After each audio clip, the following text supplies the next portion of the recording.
Shri Ganeshaya Namaha. Om Aim Saraswatyai Namaha. Om Shri Guruve Namaha. Om Bhur Bhuvaswaha Tat Saviturvarenyam Bhargo Devasya Dhimahi धियो यो नः प्रचोदयात् ॐ त्र्यम्बकं यजामहे सुगन्धिं पुष्टिवर्धनम् उर्वारुकमिव बन्धनान् मृत्योर्मोक्षीयमामृतात् ॐ शान्तिः शान्तिः शान्तिः Hari Om Tat Sat Sadashivaji, welcome. So nice to see your faces. And Shankarji is with us. Some people are on Facebook live as we are streaming it there also through Zoom. But since all of you are more familiar with Zoom, we will try to keep this format. Let's hope and pray it works fine for all of us. After a long time, we have reconnected. Although I was on my journey, my spiritual Tirath Yatra to India, and then we had a big Srimad Bhagavatam discourse in Australia. We just completed it, came back, and everything was posted on Facebook. So many of you may have had the opportunity to stay connected with us. But now, since we are back in Sacramento, we want to start our regular routine programs. Swami Lalita Priyananda ji does some also. I do some, and we do some together. Because every moment of our life, we try to connect with God, connect with our Guru, and with all of you joining us, the journey becomes so much more sweeter, better, and blissful. So with that, let us remember our Gurudev, Swami Jyotirmayananji Maharaj. We prostrate at his lotus feet for his immense blessings. We pray for his long life. He's 91 currently, going on 92 in February 3rd. We prostrate to all the sages and saints, to the universal energy, to all of you, to the divinity in each one of you that is making us choose this path of the holy Satsang and connecting with God. When many punyas, good merits are generated, one even thinks of this path. Otherwise, Maya, illusion, is so strong that it pulls the most intellectual of us and we get lost in the world process. So, with this blessing, let us read Swamiji's message. We are only his instruments, and if we can become good instruments, we have done our job. Swamiji says, blessed self, adorations. Develop intense love of God. Not just love, intense love. How? Just like a fish is out of water. It only wants water, nothing else. Much in the same way, we should realize as the underpinning that God is the energy sustaining, and we should love Him dearly, intensely. Feel the divine hand behind every happening in your life. Every happening. That means good as well as bad. We only want good, we don't want bad. We only want happiness, we don't want unhappiness. We only want life, we don't want death. But here Swamiji says that there is a divine hand behind everything we do through our actions, through our karma. And God is the most compassionate mother. The law of karma, action and reaction, has to be borne by this body. There is no choice. No choice for any of us. Rich or poor, big or small, it doesn't matter. Therefore, but God, when He gives it the problems to us, He also provides us with the solutions as insights, as inspiration within us, or through somebody outside. It can happen, and God, like a compassionate mother, guides us on. Feel the significance of every development. Feel the significance of everything, every development, good or bad. And remember the mystic mantra, this too shall pass away. Happiness comes and goes, sorrow also comes and goes. So they will keep alternating in our life. Instead of worrying and grieving, learn to tide over adversities by recognizing the divine purpose implied in every situation of life. Excuse me. Worrying and grieving does not solve anything. It makes us more miserable, more susceptible to pain and complaining and so on, but we don't solve anything. So what should we do? We should learn to tide over it by understanding this divine purpose. There is no such thing as a chance happening in this universe. No such thing. Everything happens for a reason.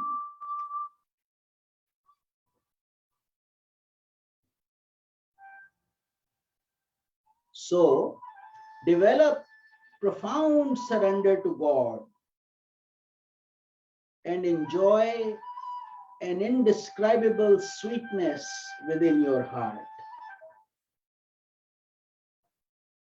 So, profound surrender. When we surrender, in Hindi we call it Sharanagati. Sharanagati, meaning we are giving ourselves, our ego, our pride, and offering it to the lotus feet of God and learning to enjoy the nectar. हमारे अंदर जो रस विद्यमान है, it's called Amrita. Amrita is nectar within us. We enjoy that indescribable sweetness within our own hearts.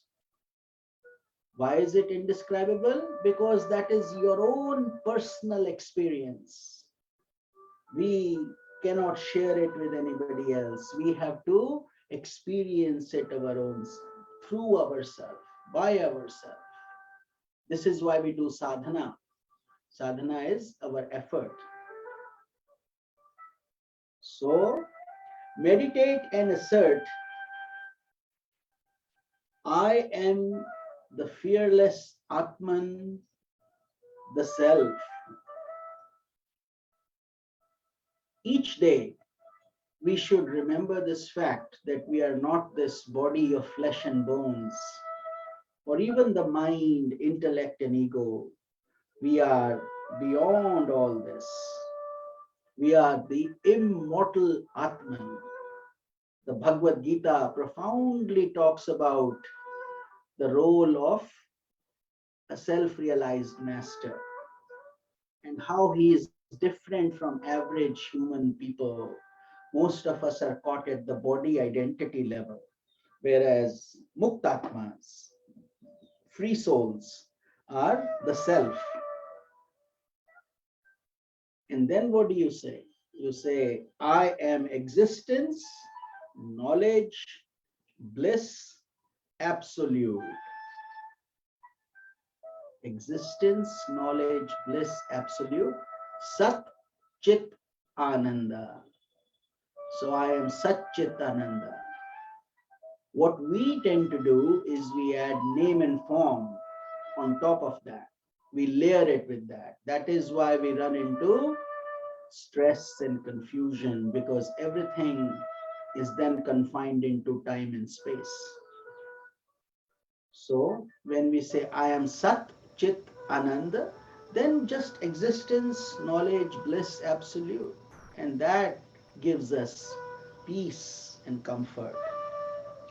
Pulsate with spiritual strength. That is our birthright. Spiritual strength is our inherent nature. And when we tap into that, जब हम उसको पकड़ते हैं तो बहुत तीव्र गति से उन्नति होता है. We grow at a very fast rate. We spiritually evolve. May God bless you. Thine, Swami Jyotirmayananda. So this beautiful, beautiful teaching from Swamiji about the true purpose of our life and how should we handle pain, adversities, good news, bad news, joys, sorrows, all of them with equanimity. So with this, let us do our short kirtan together, and then we will start this profound scripture, Yoga Vashistha, that we have been studying, and now we will be covering after a long time, after a long gap, but we are looking forward to that. Hari Om. Jaya Ganesh, Jaya Ganesh, Jaya Ganesh, Pahi Mam, Shri Ganesh, Shri Ganesh, Shri Ganesh, Raksha Mam, Sharavan Bhav, Sharavan Bhav, Sharavan Bhav, Pahi Mam, Kartikeya, Kartikeya, Kartikeya, Raksha Mam, Jaya Saraswati, Jaya Saraswati, Jaya Saraswati, Pahi Mam, Shri Saraswati, Shri Saraswati, Shri Saraswati, Raksha Mam, Jaya Guru Shiva, Guru Hari, Guru Ram, Jagat Guru, Param Guru, Sadguru Sham, Adi Guru, Advaita Guru, Ananda Guru Om, Chid Guru, Chid Ghana Guru, Chinmaya Guru Om, Chid Guru, Chid Ghana Guru, Chinmaya Guru Om, Hare Ram, Ram Ram, Hare Hare,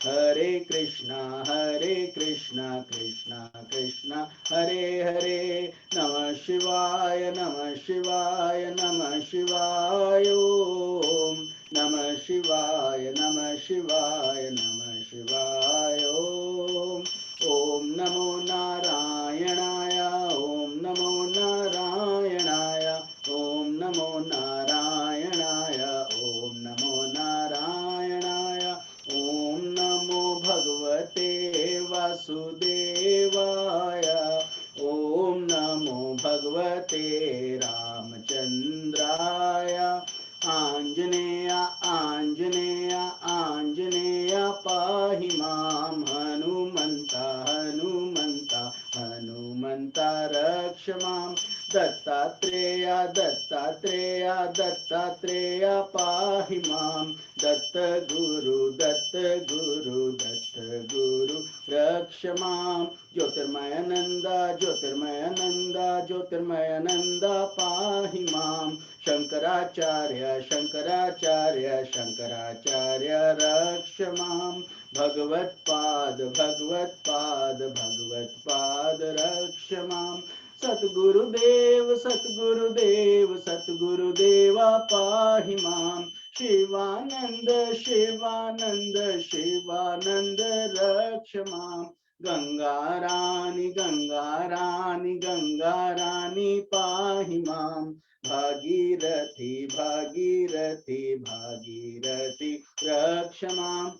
Om Shakti, Om Shakti, Om Shakti Pahi Mam. Brahma Shakti, Vishnu Shakti, Shiva Shakti Raksha Mam. Om Adi Shakti, Maha Shakti, Para Shakti Pahi Mam. Ichha Shakti, Kriya Shakti, Jnana Shakti Raksha Mam. Raja Rajeshwari, Raja Rajeshwari, Raja Rajeshwari Pahi Mam. Tripura Sundari, Tripura Sundari, Tripura Sundari Rakshamam. Om Tat Sat, Om Tat Sat, Om Tat Sat, Om.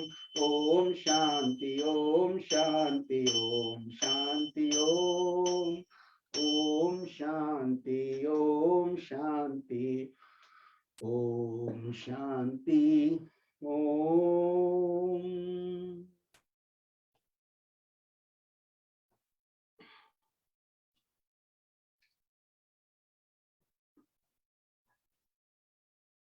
So let us continue our journey from where we had left off. Yoga Vashistha, many of you know, is also known as Maha Ramayana. It's a deeply profound and mystical scripture. So today we will be studying section 79 of the Nirvana Prakarana. We are close to the end, and then we will, once we finish it, we will restart it because it is a deep, profound scripture. And that way we will cement our understanding of this. So we had covered the pralaya. Pralaya means the cosmic delusion, when everything goes back to its source, the creation, before creation, and then creation and dissolution continue. So this is the dissolution state.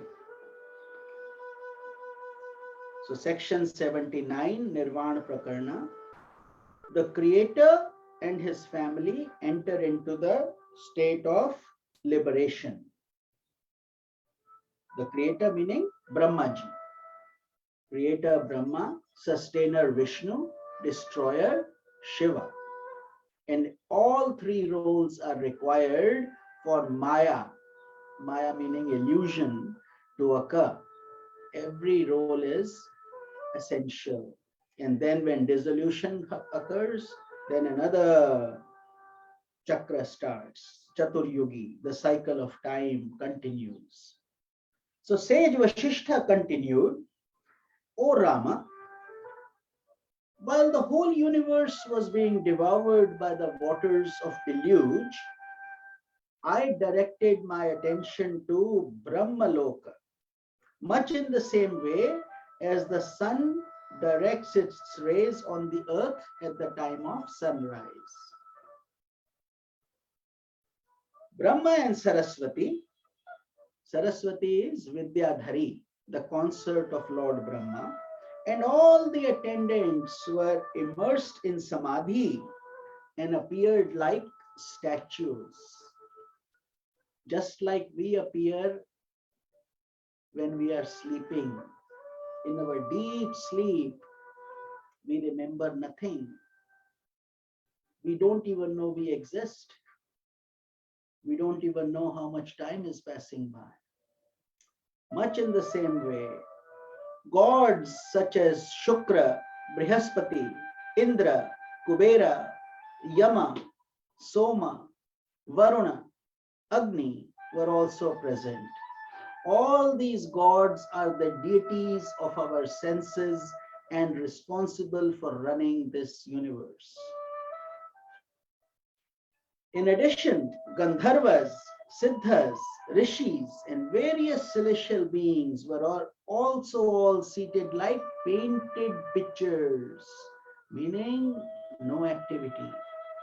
The deities of the 12 suns, Rudras, having accomplished their task of universal destruction, arrived at the same spot. They sat in a lotus pose and entered into Samadhi. Samadhi, where there is no time, no space. That is when Samadhi occurs. Very soon, Brahma reached the state of wakefulness by negating the world which we had projected by his will. Just like when we wake up, we see the whole world in front of us. When we sleep, the world subsides and no longer exists. Much in the same way, Brahma does the same thing. We actually are following Brahma's process, not the other way around. So when Brahma wakes up, it is 4.2 billion years. When he sleeps, it's again 4.2 billion years. So the time extends, but the process is the same. Therefore, we always say we are the microcosm of the macrocosm. No difference in us and in that Brahmandiya Shakti, that energy. But we have to know who we are. We have to purify ourselves. And that process is called sadhana. Sadhana meaning our spiritual practice. So very soon, Brahma reached the state of wakefulness by negating the world which he had projected by his own will. So through the will of Brahma, just like when you will to wake up, you see the world. The moment he did so, all the gods and celestial beings disappeared. Just as on waking the dream world vanishes, even so the world of Brahma vanished. This is Maya. Very profound, very deep to understand. Therefore, spirituality and philosophy are very closely related. O Rama, by exercising my discerning intellect, I realized that all those who had accompanied Brahma in his region had entered into the state of liberation. So what is the process? Which is what we are also trying to do, isn't it? We want mukti or liberation, meaning we don't want to keep recycling ourselves in this different bodies, different experiences of joy and sorrow and pain and death and disease, old age. Everything is problematic in this human world.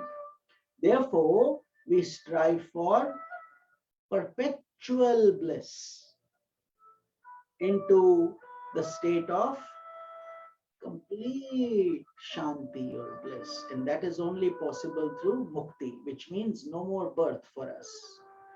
Since there is no more birth, no more death, obviously. So that is the state of liberation. And all these siddhas, yogis, gandharvas, all these advanced personalities who have risen to that point, they go and reside in Brahma Loka, where Brahma resides. And then, so you can just imagine when one day of Brahma, 24 hours of Brahma equals 9.4 billion years. Imagine what 100 years of his life would look like. And after that time, Brahma also has to go. He also merges back into that cosmic consciousness. Brahma is not Brahma. Brahma means that universal divine energy we call anything you can call, but that is the one that creates Brahma, creates Vishnu, and creates Shiva, creates Maya, creates this illusion and delusion. So Brahma also merges back into that. And then another Brahma comes, another Shiva comes, another Rudra comes. And all these people, all these advanced personalities and souls merge back into that state of liberation, back into Brahma, cosmic consciousness. So this is possible for everybody.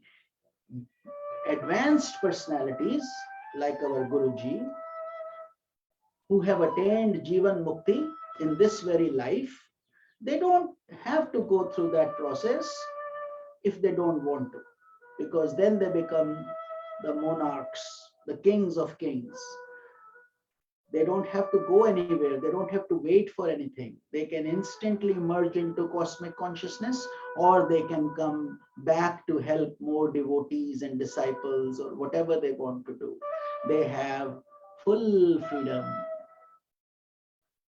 Just like a president has pardoning powers, much in the same way, these personalities are free, mukta.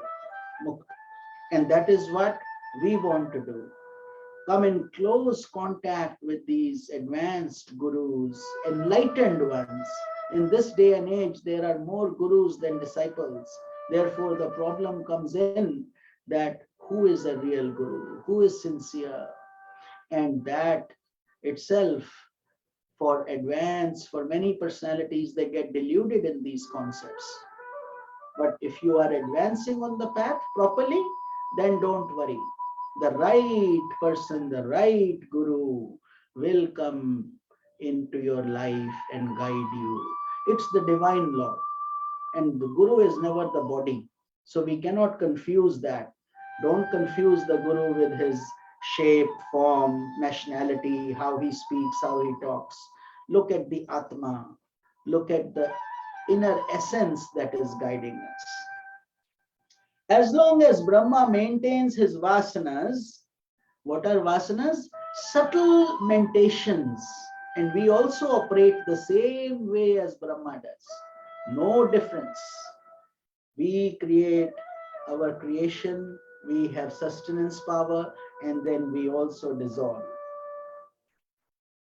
So long the world continues to exist. So as long as Brahma is maintaining his vasana, he exists.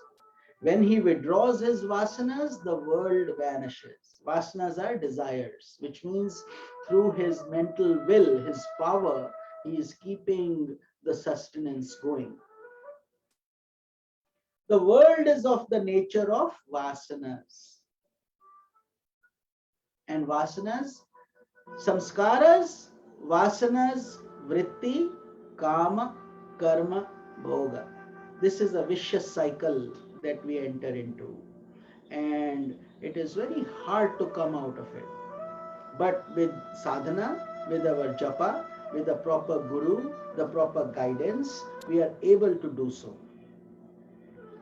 So here it says, the world is also full of desires and vasanas, and led by vasanas, the mind becomes externalized, causing bondage. Mana eva manushyanam karanam bandho mokshayoha. Mind is the cause of our bondage, and the same mind is the cause of our release also. Imagine what a beautiful thing. The same mind that can bind us has the freedom to liberate us. मुक्ति भी वहीं से प्राप्त होता है जहां से बंधन. So led by vasanas, this world is experienced through the outgoing thought waves of the mind. Therefore, it is illusory in nature. It's all maya, all an illusion.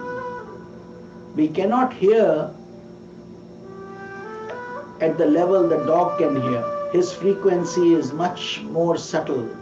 He can hear sounds that you and I cannot hear. Yet we are all both living in the same world. An eagle can see much sharper than what we can see.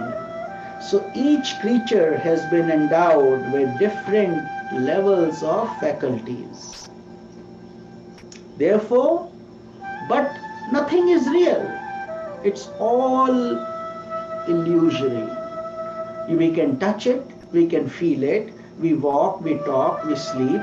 So it all appears very, very real.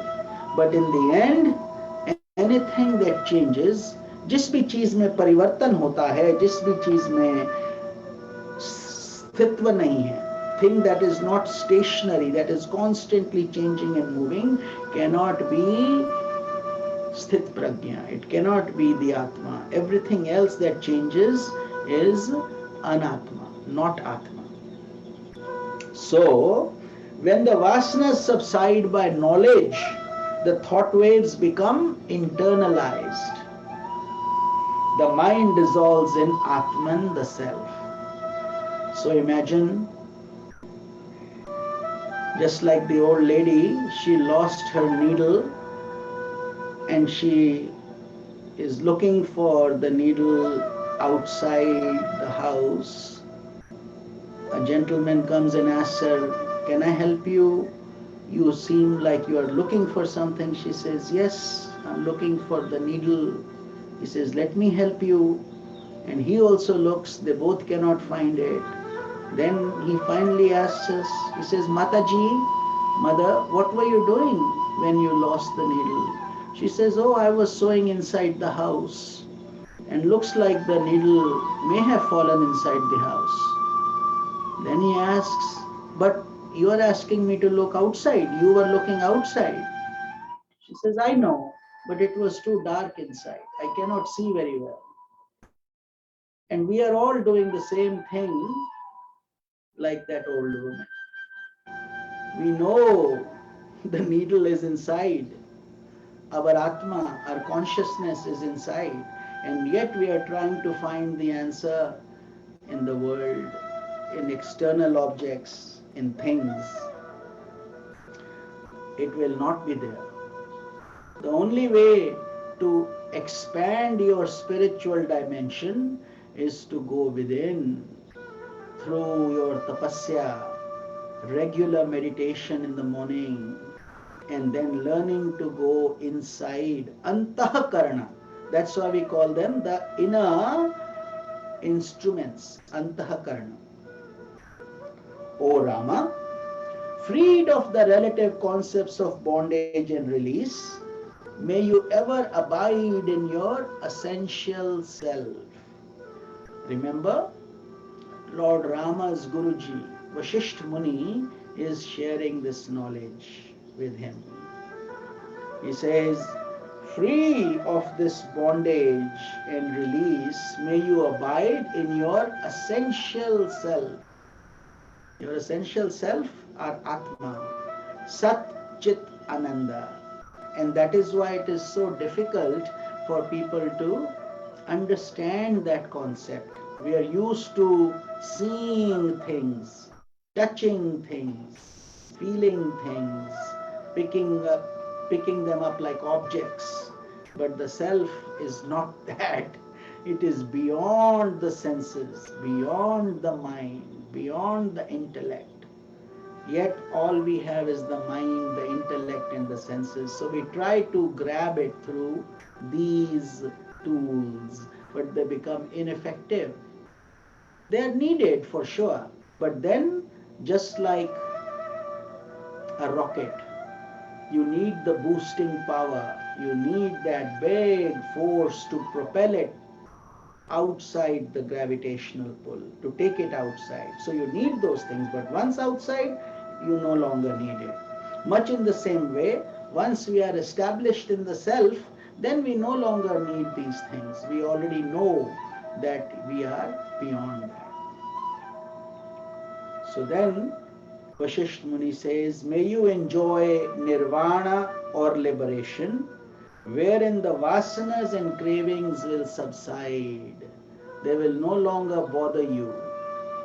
And the self is realized as the non-dual, Advait, Ekam, one, pure, infinite Brahman." infinite, anant. So that is that. But reaching that state can take many births, many lifetimes, or it may be possible in this very birth, in this very lifetime. It all depends upon our sadhana, our effort, how dedicated we are, and how sincere we are on this path. That is the journey. So this was this section. Now we'll go to section 80 and 81. It says the dance of Rudra and Kali. So the dance of Rudra and Kali. Sage Vasistha continued. Rudra is Lord Shiva in his destructive form. Normally you've seen Shiva. He's very peaceful, always meditating, always compassionate, full of love. But when he turns into Rudra, which means now it's time for dissolution, he takes that destructive, fiery aspect. It's a duty he has to fulfill. He's not taking revenge upon anybody. He's not showing his anger out of his inner urge. It's just a function he performs. So therefore, and Mother Kali, Kali is the energy, the feminine energy of Rudra. Just like it takes a male and a female, and then they get married, they can produce babies and have children and so on. Much in the same way, Prakriti and Purush. Purush is the divine energy we call the Advait, the single principle, and Prakriti is Maya, the feminine aspect through which this world appears.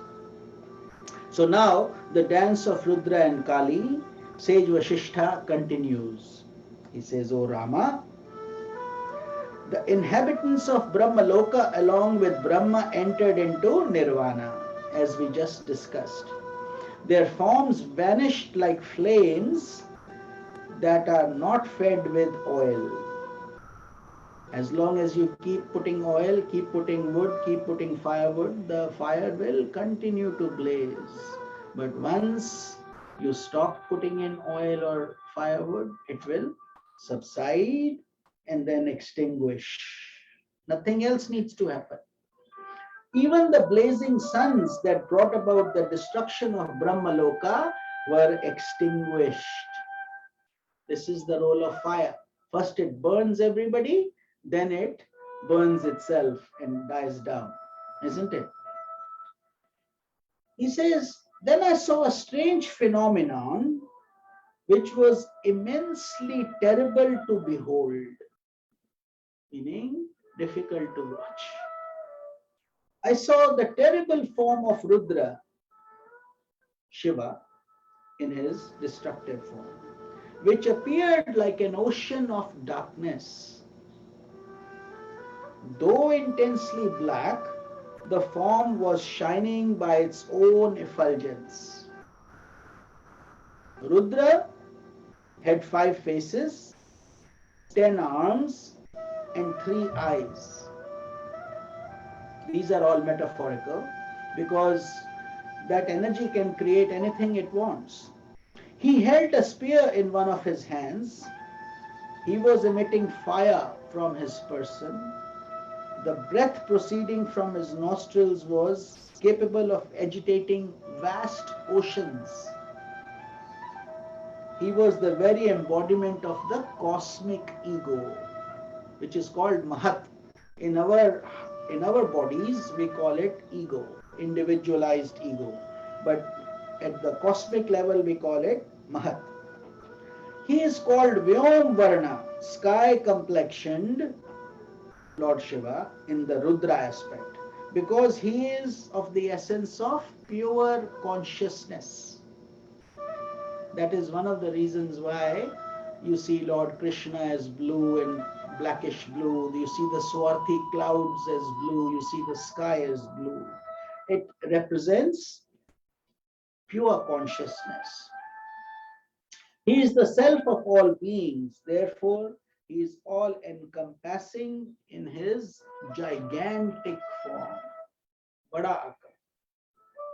So the five senses in every individual are his five faces: eyes, nose, ears, taste, tongue, and touch. These are our five senses. The five organs of actions and their functions are the 10 arms of Lord Shiva. We call them Karmendriya and Gyanendriya in our body, organs of action and organs of perception, which operate through all living beings. All of us go through this. All human hands and feet are indeed expressions of Lord Shiva's body itself. His three eyes represent the three gunas. What are the three gunas? Sattva, Rajas, Tamas. Sattva meaning purity, Rajas, activity, and Tamas, inertia. So the three periods of time, three eyes, so it represents the three gunas, then the three periods of time, past, present, future. And the three aspects of our mind, chitta, ego, and intellect. And the three symbols of Om, which we spell as A-U-M, Om. And the three Vedas, the Rig Veda, the Sam Veda, and the Yajurva Veda. So different interpretations of the three eyes. This great Rudra swallowed up the deluge waters that had submerged the entire universe. So all the existence is now being engulfed back into his mouth. His gaping mouth was filled with luminosity. Just as snakes enter into holes, in the same way, the five elements were withdrawn into Lord Shiva, who is the very embodiment of pure consciousness, the absolute self.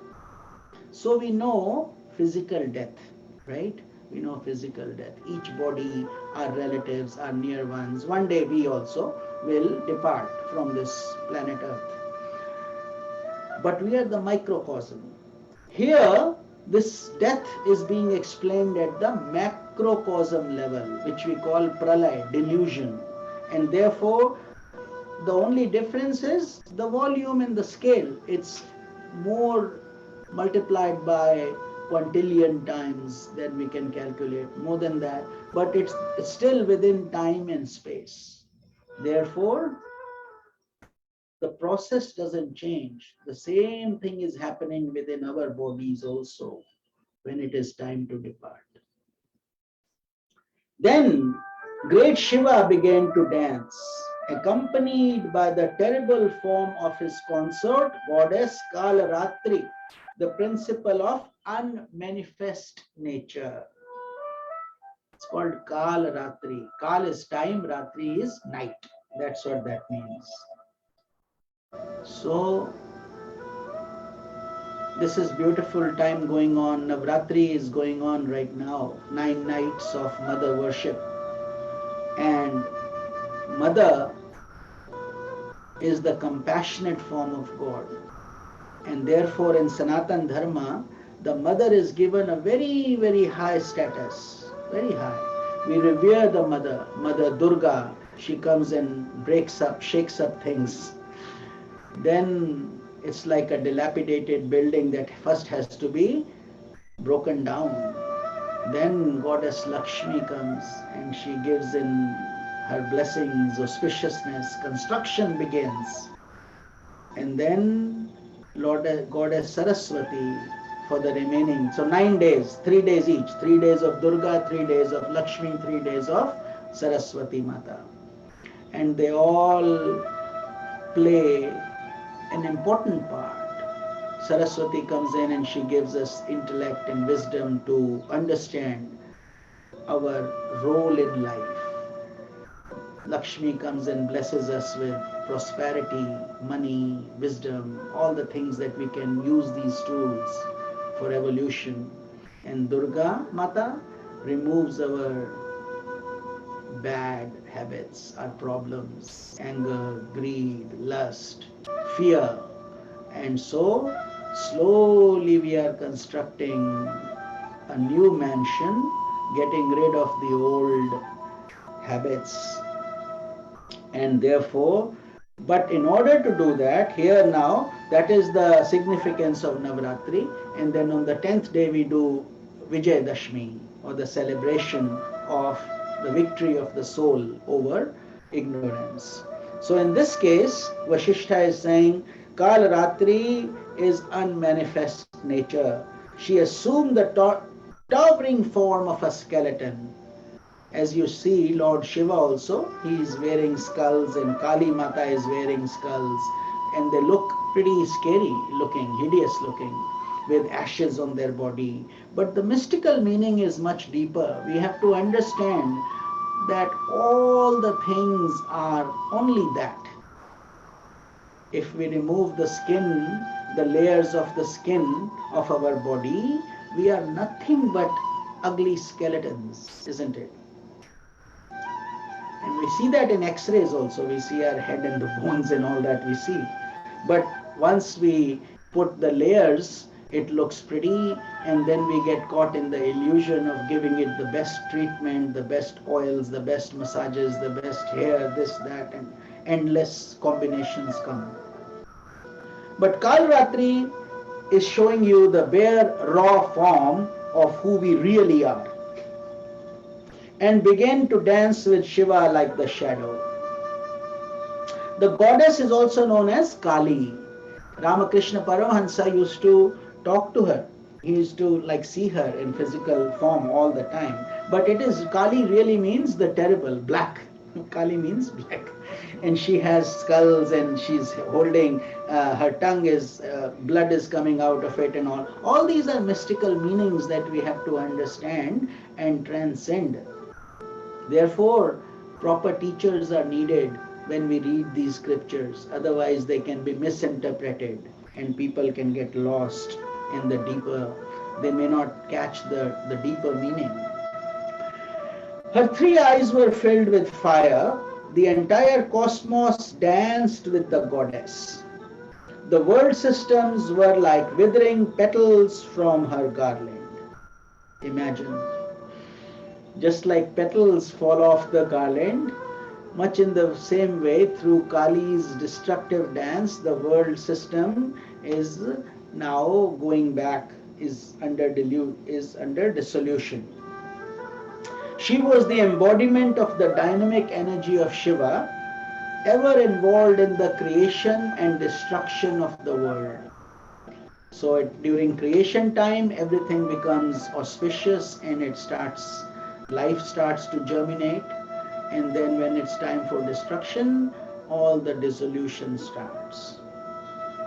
And everything is needed. We cannot say why destruction, why day, why night. We need the night to sleep, to recharge our batteries, to go back into our true nature.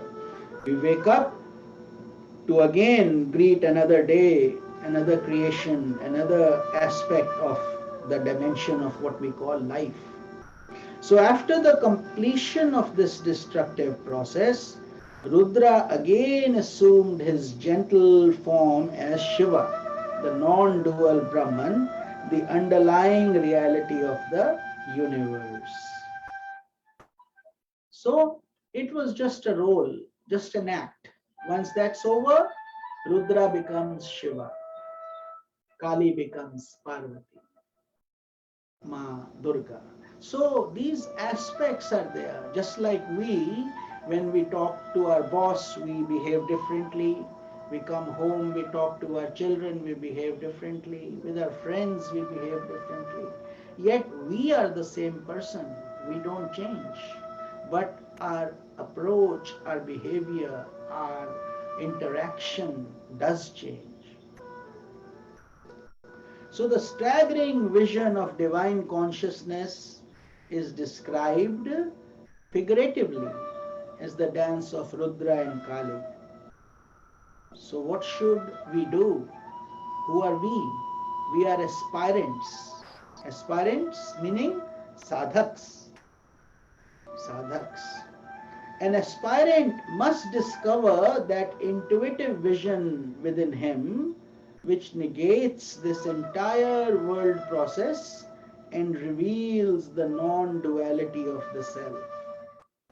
So that is our sadhana. This is the journey we are on, that we have to discover that prajna, that intuitive vision. You cannot get it through studying or through just sincere effort. All these things are needed, as we just said, but it comes through the divine grace, that intuitive vision, and then we negate this entire world process. And what happens then? Then we reveal the reality of our Atman, or the self. The closest we get to it is during our deep sleep state. So in that state, in deep sleep state, there is this layer of ignorance. So we come back to the same world, all our habits, all our traits come back. But while we are sleeping, we are very peaceful. We are not hurt, the pain is gone, we are able to be blissful. This is nature's trailer we see every night as our true state. Now imagine that state all the time, during waking, talking, eating, sleeping, interacting, doing your work. And that is the state of an enlightened sage. That is our goal. That is mukti, freedom. So that is because there is no duality in that state. There is only one. This principle is called Advait. Advait. We have merged into that one. Therefore, we don't exist. We may appear to exist in the body, in the form, in our interaction, but internally we are united with that one. Ekam Sat Vipra Bahuda Vadanti. There is only one truth, but expressed differently in different ways. So section 82-83, we are covering the dance of Rudra is the sport of consciousness. All these things are not just stories or metaphors. We have to understand the deeper implication in our life, in our practical application, in how we deal in day-to-day problems. That is, unless we do that successfully, we will not grow spiritually.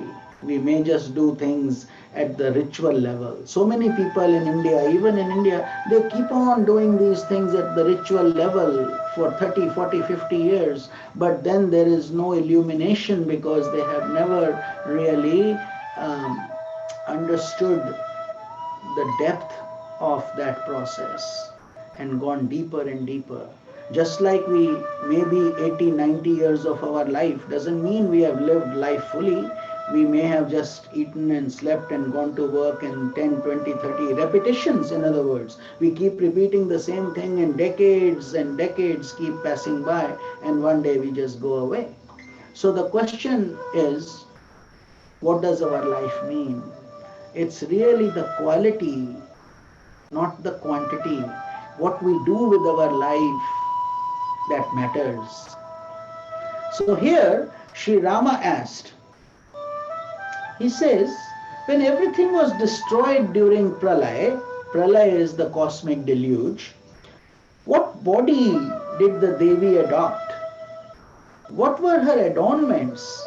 And what objects did she hold in her hands? This is the question from who? From Lord Rama himself. How could a dance be possible when the whole world had ceased to exist? A very nice question, because this question is for helping aspirants, helping people like us. Because a lot of us think intellectually. Sage Vasistha explained, he says, "O Rama, this is the figurative description of the dance of consciousness. It's figurative. Rudra is in fact Brahman, who is pure consciousness, imperishable, infinite, self-effulgent, all-pervasive, and existence, knowledge absolute." So Rudra is playing the role of Brahma, that creator. Rudra is only fulfilling the obligation, just like when a servant obeys the command of his master, he is simply doing a role. But who is the one making the decision? The master. Much in the same way, this creation and dissolution are continuing through the cosmic plan. It is Brahman, that is that one, unitary one, that one alone. Multiplicity is coming as shadows from that one. Ekam Sat, one. One God. Therefore we say there is one God. We can pray to Him in different ways, different shapes, different forms, but there can be only one infinity. There cannot be multiple infinities, isn't it? If they become multiple, then they cannot be infinities. There can be only one infinity, isn't it? Otherwise it is time bound and it becomes constrained. So it is Brahman who expresses himself through his Maya. Maya is cosmic illusion and in various forms.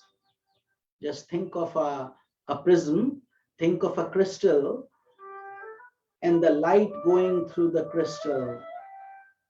Whatever light is projected, the crystal will take that same exact shape, same exact.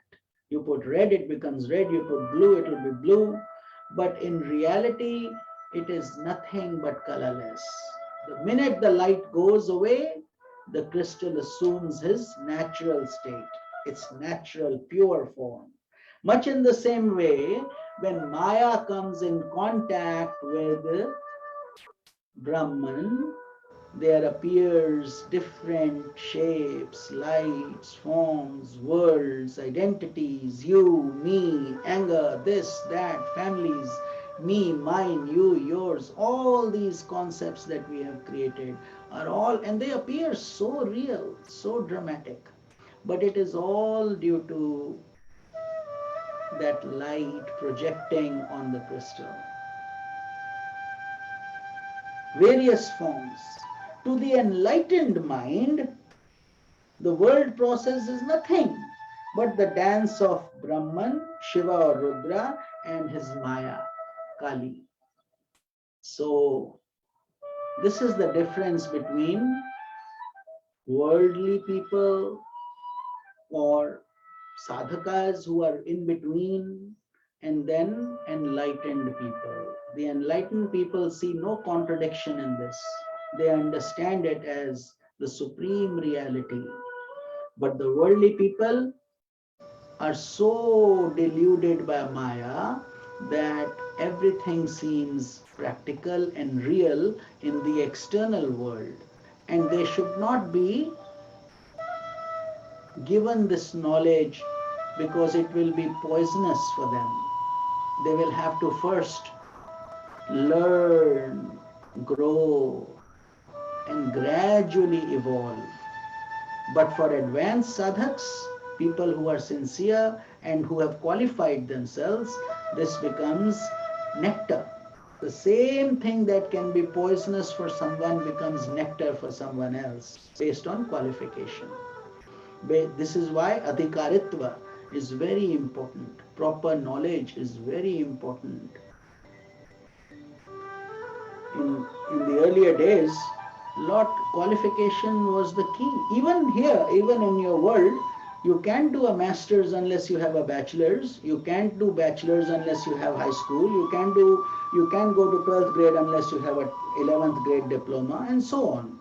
So common sense, much in the same way, these deep concepts need our proper respect, proper attention, proper discipline, and then these questions will be removed just like mist is removed when the sun comes. O Rama, these many forms of the world process, what are them? What are they? Birth, death, delusion, dullness, reality, unreality, discriminative knowledge or prajna, bondage, liberation, good, evil, knowledge, ignorance, form or formlessness, a moment or a long time, existence or non-existence, folly, wisdom, time, space, causation, activity, sense perceptions, thoughts of objects, senses, organs of action, earth, water, fire, air, ether, all these things, all of them. So,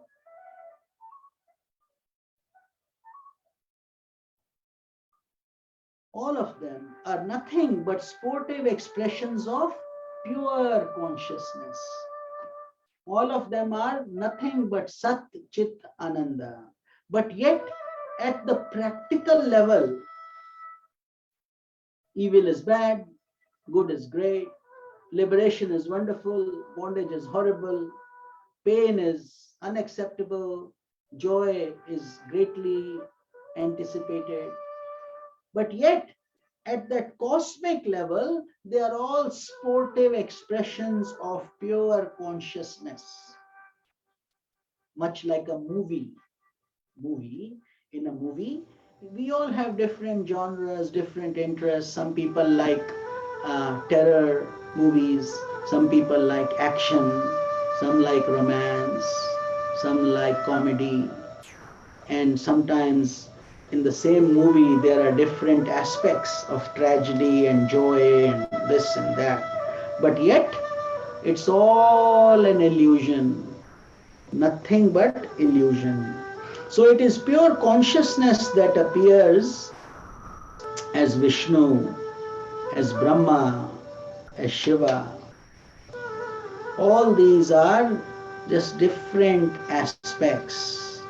Whatever there is not, all this is nothing but the Supreme Self. Again, think of that crystal. That crystal is untouched by itself. Whatever lights we want to project through it, it will momentarily give you that satisfaction, and then nothing has happened. Just like the screen in the movie, the whole movie you watch, in it there is fire, yet there is not a single spark of fire on the screen. There may be a thunderstorm, yet there is no drop of water on the screen. Much in the same way, this whole world continues, but yet your Atma or consciousness is ever pure, like that crystal, like that screen. Even in the state of dissolution of the world, it is merely a playful expression of consciousness. So all this coming, going, families eating, this, that, many lifetimes, good, bad, ugly, all the things, all our experiences are all an act, a play of consciousness. It is nothing but the dance of Shiva in the form of Rudra. So this is the essence, and we will continue this journey next Friday, and we will start from section 84 and 85, and we will be touching on the mystic meaning behind Shiva and Shakti, which we discussed in a little bit today, but we will be discussing it in more detail next Friday. So thank you to all who joined, and what a blessing it is to be part of our Satsang family again. And thank you, Shankarji, Sadashivaji, and Rabin Singh Ji's. I understand you're on the phone, so we cannot see you, but thank you for joining, and please let other people know about this satsang, because it is so good, so profound, and for spiritual souls who are deep into this will certainly see the value. And as we serve our Guru and God, let us continue to be blissful, thankful, and may all be healthy, may all be peaceful. And let us do the concluding arti together, and then we will finish today's program, and we will see you on Sunday morning on Bhagavad Gita from here only. But I'm not sure if Swami Lalita Priyanandaji will be doing that through Facebook, or will we be doing it through this format. But you can, either way, we will let you know. And from there we will be conducting the Gita class this Sunday at 10:30. But this Friday class will continue for Yoga Vashistha every Friday evening, 7:30 p.m. Pacific Standard Time. So wherever you are in your in this global village we live, please see what time works for you. And we also try to live stream it on Facebook, so those of you who cannot attend in person can listen to it later. Although the energy that we generate in-person satsang is much better, much greater. So I would encourage you to, if you have the time, to attend the satsang sadhana, because it becomes our tapasya also in that process. So I thank you. Pranams to our Guru, pranams to the holy energy, and all of you. So let us do our arti together to thank God, and then we will conclude our session for today. Hari Om Tat Sat.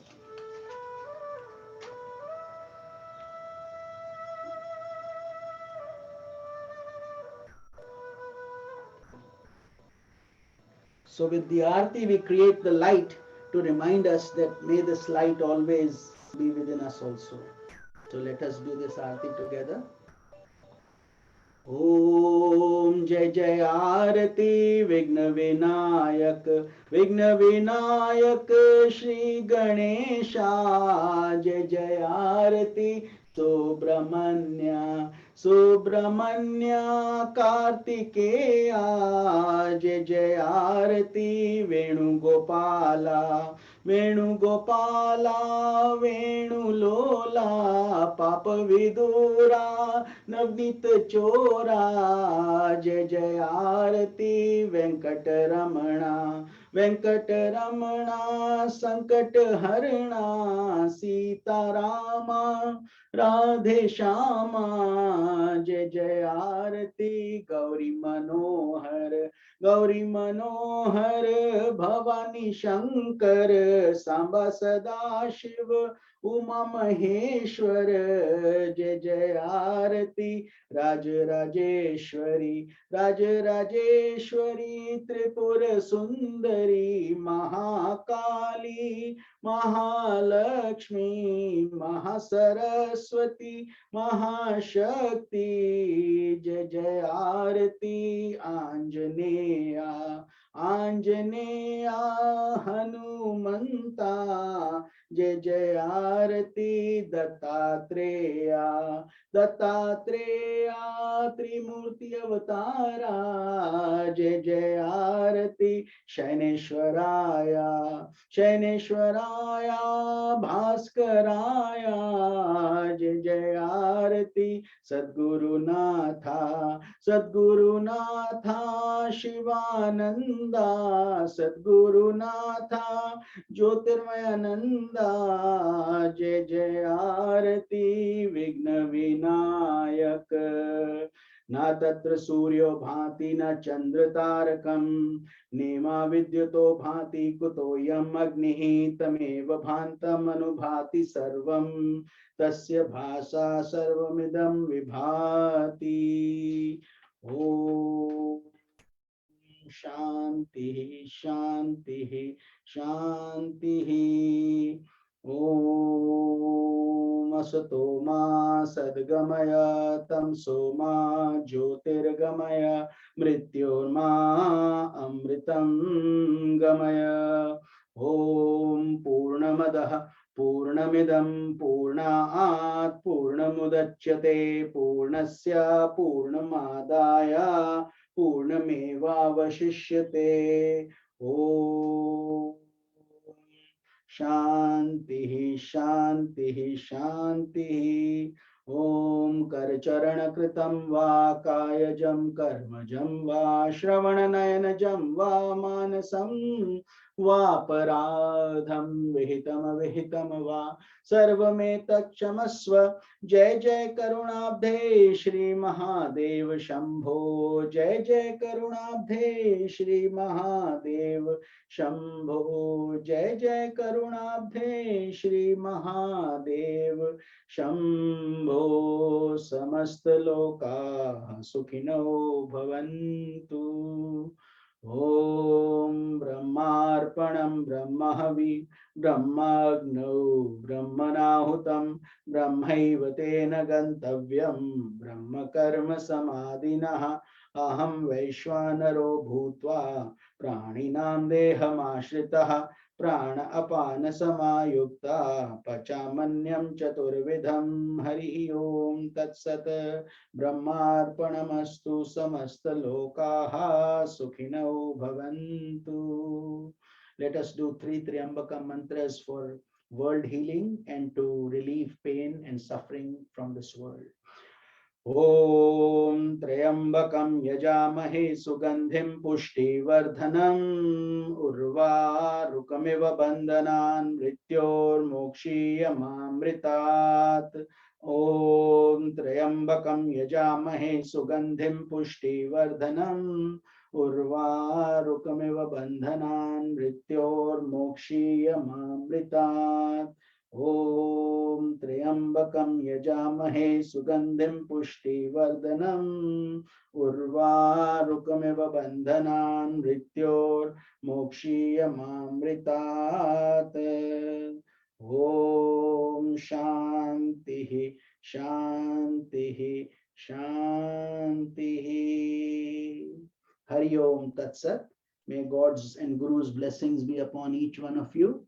Thank you for attending the satsang, and I hope this worked well, and we will continue this Zoom, and thank you for joining in, and God bless you. And Sunday we will be conducting our Bhagavad Gita at 10:30 a.m. and regardless it will be on Facebook Live, whether we go through Zoom or through Facebook, you will find us there. So see you then. May you be blessed immensely, and may God's blessing continue to guide us on this path as we connect with each other. Hari Om Tat Sat. Hari Om Tat Sat.